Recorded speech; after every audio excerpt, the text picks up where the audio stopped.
Bonjour à tous et bienvenue sur Cookie Poulpe. Je suis Poulpe. Et moi je suis Cookie. Aujourd'hui on va se présenter rapidement avec quelques questions sur principalement Magic car nous sommes une chaîne Magic, enfin du moins nous le deviendrons. Et allons-y. Allons-y. Alors, je serai le présentateur pour cette fois-ci.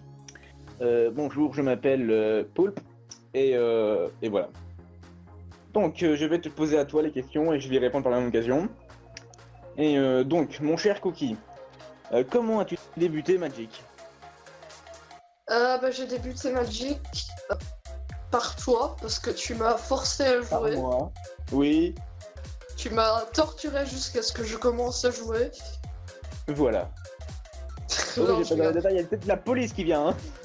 Oui, mais bon, non. Tu m'as montré comment jouer une fois en venant chez moi, et depuis j'ai voulu commencer à apprendre à jouer, et depuis je me suis passionné du jeu aussi. Et Voilà. donc c'était il y a pas très longtemps, donc j'ai pas encore beaucoup de connaissances sur le jeu, enfin, je connais beaucoup du lore parce que ça m'intéresse beaucoup. Je connais quelques cartes iconiques évidemment, mais je suis plus dans standard actuel, quoi. Et je fais aussi du Commander, parce que c'est fun. Ah, donc, moi c'est Poulpe, je l'ai dit plus de 3 fois. Et donc, j'ai commencé Magic il y a déjà 3-4 ans ici. C'était à la sortie de Ténèbres sur Innistrad, il y a 3 ans. Il y a 3-4 ans. Et j'ai commencé grâce à Yannick, un joueur qui a fait quelques GP. Peut-être pas des GP, mais je sais qu'il a fait quelques. Qui jouait déjà depuis pas mal de temps. C'est un joueur belge, bien sûr. Oui, un joueur belge. Parce que nous sommes belges, nous en sommes fiers, nous adorons les frites. Oui. Nous adorons les frites et la bille, même si on n'a pas le droit. Et donc voilà, donc j'ai commencé grâce à lui. Il m'a appris à jouer. Je crois que mon premier deck c'était un deck rat que j'avais joué une fois. Voilà, j'ai directement accroché. J'ai commencé à Innistrad et puis maintenant, ça fait quand même pas mal d'années que je joue. Principalement en moderne, moi. Et quelques fois en standard parce que on trouve pas tout le temps des tournois modernes ici. Et j'ai fait quelques tournois Legacy. Et donc notre palmarès. J'ai fait 2 Friday Night et j'ai été une fois 9ème et une fois 3ème. Bon, le 3ème, j'en suis fier, mais après, bon, je suis pas fier de seulement en avoir fait 2. Mais devinez combien Poulpe on a fait. Alors, moi des Friday Night, j'en ai fait que 2 aussi. Voilà. Mais comme tournoi standard, j'ai pas eu palmarès en Friday Night. En tournoi standard, j'ai été 2ème à un tournoi standard avec Drake, avec le Lizette Druid. J'ai fait 6ème à 2 tournois Legacy, locaux. Alors j'ai joué un Grixis, j'ai joué des decks totalement fun, c'était 2 Grixis mid. Voilà. Dont un qui jouait sur les pirates à l'époque, c'était magnifique, en Legacy. Et j'ai gagné les avant-premières en duo avec de War of Spark avec mon frère. Très intéressant, très intéressant. Seconde question. On a déjà répondu, mais quel est ton format préféré? J'ai dit que je jouais principalement en standard, mais en vrai, j'ai plus de fun à jouer à Commander qu'à standard. J'ai plus d'inspiration en standard, et donc on pourrait dire qu'en même temps, c'est aussi mon format préféré, parce qu'en Commander, j'aime bien, mais le deck building, c'est moins passionnant pour moi, parce que j'ai quasiment que des cartes standard, tandis qu'en standard, j'ai plein de cartes, donc le deck building est passionnant. Mais quand je joue Commander, je préfère. Donc c'est mitigé. Et toi donc? Bon, pour ma part, c'est le moderne. Le moderne, ce sera toujours le moderne, je crois. Pour l'instant, j'adore ce format. Tu peux jouer toutes les cartes depuis 2004 sans payer, c'est quand même pas mal, hein, mais sans aller à payer des Badlands à 600 € unité ou 200 là autour, quoi. Et tu peux faire toutes les combos possibles depuis 2004, et c'est génial. Passons maintenant à ton deck préféré. Alors je pense que mon deck préféré, c'est mon deck Selesnya Midrange, ou plutôt Selesnya Zoo si vous voulez. Construit principalement avec des mécaniques de token, mais du genre Emara, Trostani, Marge de multitude, mais puis après j'ai encore ajouté d'autres trucs comme Vigile de la chambre de croissance, des choses qui profitent du fait que j'ai plein de créatures dans M20, l'arbre et soldat En bref, c'est une 0,5 qui gagne +1, +0 pour chaque créature que je contrôle. Et enfin, j'ai rajouté Nissa pour combo avec Finale de la Gloire. Comme ça, avec Nissa, mes forêts donnent de plus en plus de mana. Aussi mes Shocklands. Et donc, grâce à ça, je peux faire des Finales de la Gloire qui sont avec X plus que 10 et mettre des dizaines d'anges au champ de bataille. C'est magnifique. Bon, passons à moi, j'imagine. Non, on va passer à celui qui nous écoute. Je comprends celui qui est mieux depuis tout à l'heure. Et oui, c'est-à-dire vous, derrière l'écran. On va passer à vous. Vous devez maintenant vous présenter dans les commentaires. Parlez-nous de votre deck préféré. Ouais, très intéressant. C'est fini? Merci, à moi. Donc, mon deck préféré, c'est bien sûr en moderne. Alors, est-ce que un deck préféré, je ne sais pas, je crois que plutôt, il y a 3 decks vraiment que j'adore. Tous les decks, je les admire en moderne. Mais je crois que celui-là que j'ai le plus de fun, c'est quand même Dredge. C'est génial de jouer avec le cimetière, avec les mécaniques, etc. J'aime assez bien en ce moment Smallpox. C'est un deck que je trouve qui contre le moderne parce que tu joues pas beaucoup de land par rapport au standard. Ce qui fait que chaque joueur va les sacrifier. Toi, tu auras les dalles de Trocker, tu pourras récupérer une plaine. J'aime bien ce deck. Et en plus, c'est un peu du Super Friends, je trouve. Parce que je préfère le jouer en Super Friends. Comme ça, tu ne dois pas sacrifier tes Planeswalkers.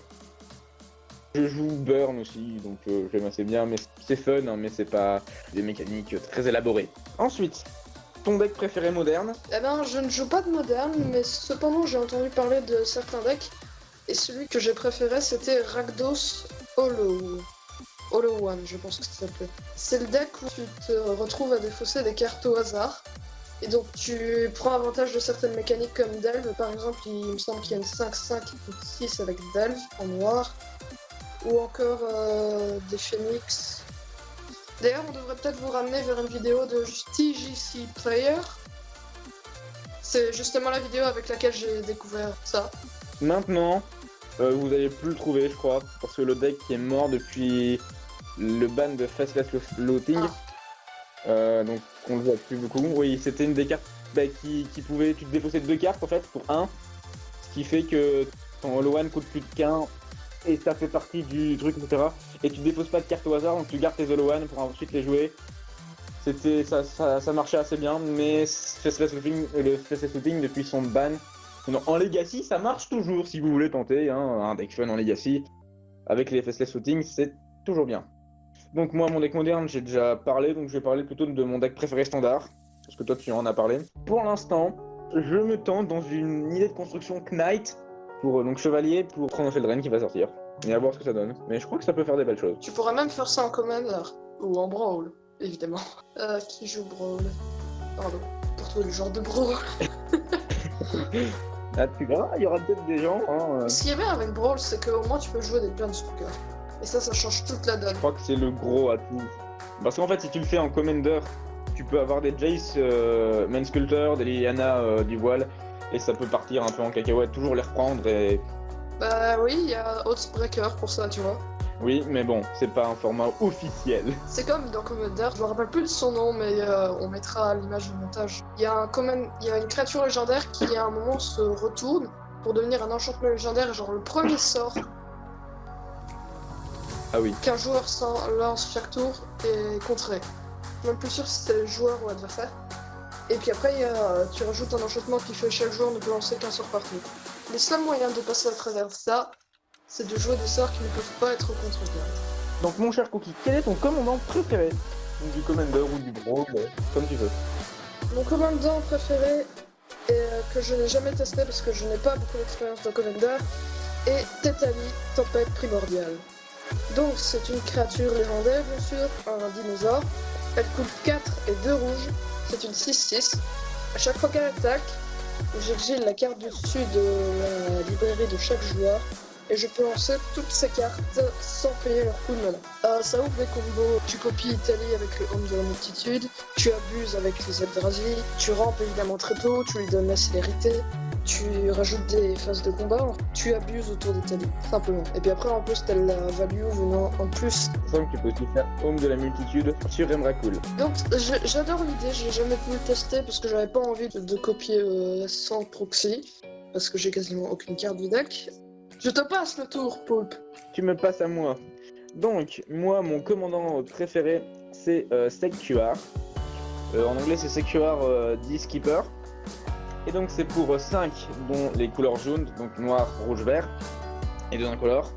Une 4-3, orc et chaman, qui fait qu'à chaque fois qu'une autre créature non token que je contrôle meurt, je mets sur le champ de bataille une 3-1 noir, rouge, désencavée, oui, selon le token, sur le champ de bataille. On va jouer sur le plan un deck aristocrate et tu vas juste pouvoir abuser par exemple dissident damé. Quand il meurt, il met un token de 2 en vie. Tu le sacrifies par un des moyens. Et ben en plus, tu mets une 3-1. Tu peux refaire pas mal d'effets de sacrifice avec ça, avec ce token. Bon, ils vont pas en mettre. Après, tu peux même les faire revenir, tu peux très vite partir en combo. Tu peux juste passer un overrun et taper. Taper. Passons maintenant à ton extension préférée, mon cher Cookie. Je dirais que mon extension préférée sont les guildes de Ravnica. Pourquoi? J'aime bien Ravnica, jusqu'ici c'est mon plan préféré. Dedans il y a Selesnya, la meilleure guilde. Et aussi il y a plus de value dans les guildes de Ravnica qu'Allégeance à Ravnica. Une autre chose très importante dans les guildes de Ravnica, il y a Niv Mizzet. Vous comprendrez plus tard pourquoi. Poulpe, toi? Alors il y en a deux. Il y en a une que j'affectionne bien, en gros dans cette Ténèbres sur Innistrad, parce que j'y commencé à jouer et j'ai bien aimé cet univers dark, sombre, les vampires, les loups-garous, etc. Et donc j'ai adoré cette extension. Et puis il y a Theros, qui va revenir, parce que je suis un fan de mythologie grecque. Theros, le plan de la Grèce, entre guillemets. Les cartes sont peut-être pas extrêmement fortes, même si les mécaniques en contre héroïque étaient vraiment bien. Le plan est génial. J'ai entendu parler du lore, là, t'as fait un méchant plus qui n'est pas dans les couleurs noires. Dans l'histoire de Throne of Eldraine, le méchant n'était pas noir. Si vous voulez pas être spoilé sur le lore, skippez au timecode qui sera affiché. C'était vert et bleu, donc les couleurs de Simic, mais bon, bien sûr, elle n'était pas spécialement alliée à Simic. Donc c'est un Planeswalker, c'est Toko. Il a charmé Garruk, et Garruk est devenu son chien de compagnie. Voilà, comment résumer cette histoire. Maintenant, la dernière question. Quelle est ta carte préférée? C'est Niv Mizzet. J'hésite entre deux. Soit le Niv Mizzet des guildes de Ravnica, et le Niv Mizzet de la guerre des Planeswalkers. Parce que le Niv Mizzet des guildes de Ravnica, c'est un de mes deux commandants. J'adore le jouer, sa mécanique est super, tu pioches plein de cartes. Puis après, l'autre Niv Mizzet, c'est le représentant de toutes les guildes en même temps. Le lore de Niv Mizzet est trop bien en fait. Et donc, pour toi, ma carte préférée. Alors moi, c'est Gideon Jura, donc le tout premier Gideon qui est sorti, je crois, à Rise of Eldrazi. Et ben tout simplement pourquoi. Alors ce n'est pas ce Gideon là en particulier, mais c'est tous les Gideons. J'adore juste leur capacité de se transformer en créature pour 0. Ou pour, des fois ils ont un autre effet, mais qui se transforment en créature. Pour un Planeswalker, j'adore. Voilà, indestructible, les dégâts sont prévenus. Et bon, il y a quand même moyen de le tuer, même en étant créature, on peut l'exiler, etc. C'est mon Planeswalker préféré. Il est mort, une minute de silence s'il vous plaît. mais il est Onyx. Réfléchis une seconde. Je pense pas que ça va se passer. Sauf que, vu qu'on a été spoilé que la prochaine extension de Theros, ce sera Onyx, est-ce qu'il y a une chance qu'on le revoie? Peut-être, c'est vrai que ce n'est pas impossible. Alors ce n'est que théorie, donc ce n'est pas du spoil. C'est vrai que les développeurs nous ont spoilé que la prochaine édition ce serait Theros, mais bon, si vous savez pas ça, vous vivez pas dans une grotte, c'est juste que vous ne prenez pas assez d'informations sur Magic.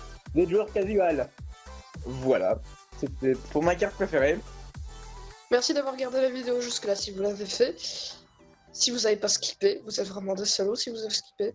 Je vous déteste, tous. Et pas d'insultes, pas d'insultes. Oh là là là là. Vous êtes vraiment des gens pas très gentils si vous nous avez skippé. C'est parce qu'on vous avait dit qu'il y avait une récompense à la fin, c'est ça? Non, mais je me moquais un peu de ces youtubeurs, enfin si vous voyez ce que je veux dire. Vous pouvez nous dire en commentaire aussi ces réponses à ces questions. Vous pouvez peut-être mettre un like aussi, c'est super. Abonnez-vous si possible, soyez sympa, parce qu'on existe.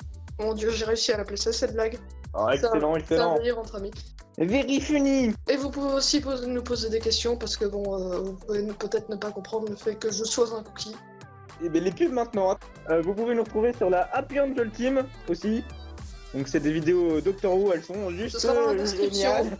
Je m'appelle Seb là-dessus. Voilà, le Discord aussi.